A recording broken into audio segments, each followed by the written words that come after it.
आज हम साइंस के इकोलॉजी चैप्टर के क्वेश्चन देखने वाले हैं। पहला क्वेश्चन है, यदि एक टिड्डा एक मेंढक द्वारा खाया जाता है तो ऊर्जा का स्थानांतरण कहाँ से होगा। इसका मतलब है यदि कोई टिड्डा है ये और उसको मेंढक खा लेता है तो ऊर्जा इसमें किस प्रकार ऊर्जा का स्थानांतरण होगा। तो जो टिड्डा है होता है ना, ये प्राथमिक उपभोक्ता है और मेंढक जो होता है जो उस टिड्डे को खा रहा है वो द्वितीय उपभोक्ता होता है। तो ऊर्जा का स्थानांतरण कैसे होगा, प्राथमिक उपभोक्ता से द्वितीय उपभोक्ता की ओर होगा। ठीक है, तो इसका राइट आंसर सेकंड क्वेश्चन, यदि हम देखते हैं कि जीवों का कौन सा समूह खाद्य श्रृंखला का घटक नहीं है। पहला ऑप्शन है भेड़िया, घास, सांप, बाघ।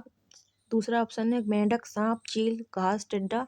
तीसरा ऑप्शन है प्लवक, मनुष्य, मछली, टिड्डा। चौथा ऑप्शन है घास, शेर और खरगोश। तो इसका राइट आंसर होगा फर्स्ट, भेड़िया, घास, सांप और बाघ।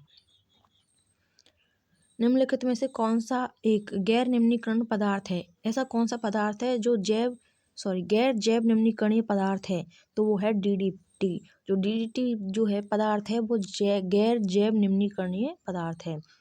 चौथा क्वेश्चन यदि देखते हैं तो एक पारिस्थितिकी तंत्र में क्या शामिल है।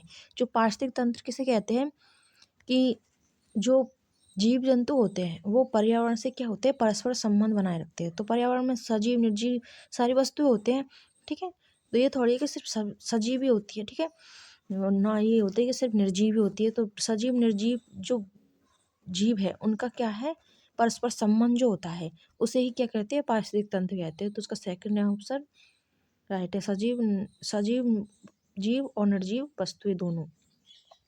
एक खाद्य श्रृंखला में तीसरे ट्रैफिक स्तर पर हमेशा कौन रहता है, तीसरे ट्रैफिक स्तर में। ठीक है, तो सब मांसभक्षी रहता है हमेशा तीसरे ट्रैफिक स्तर में। खाद्य जाल क्या है, खाद्य जाल किसे कहते हैं, परस्पर जुड़ी जो खाद्य श्रृंखलाएं होती है वही होती है खाद्य जाल। ठीक है, राइट ऑप्शन सेकंड।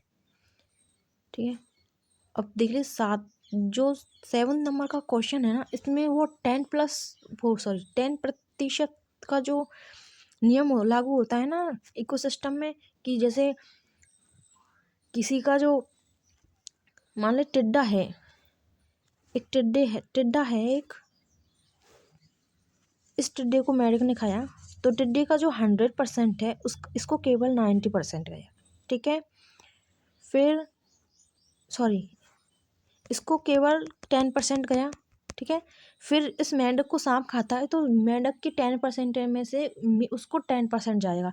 मतलब ये है क्या है, 10% ऊर्जा का जो 10% वाला नियम है ना वो लागू होगा इसमें। तो इसमें राइट आंसर 10% ऊर्जा। ठीक है, रेलगाड़ी में चाय बेचने के लिए प्लास्टिक के कपों के स्थान पर कागज के कपों का उपयोग क्यों पसंद किया जाता है।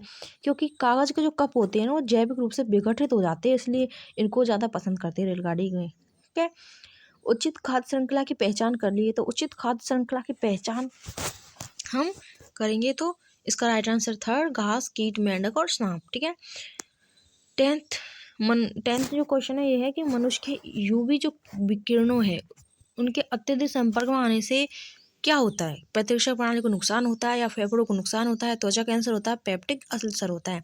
तो इसका राइट आंसर हमें दो जोड़े बताने हैं कि इसमें ये 4 जो ऑप्शन दिए हैं इनमें से कौन सा सही है। तो देखिए, यूवी जो किरणें हैं उनसे प्रतिरक्षा प्रणाली पर हमें नुकसान पहुंचता है और तो जो त्वचा कैंसर है वो भी होता है। तो इसका फर्स्ट और थर्ड कौन से में है, ये सेकंड में, तो ये राइट हो जाएगा। ठीक है, आई होप आपको क्लास पसंद आई होगी। Please like share and subscribe करिए और चैनल को सपोर्ट करिए।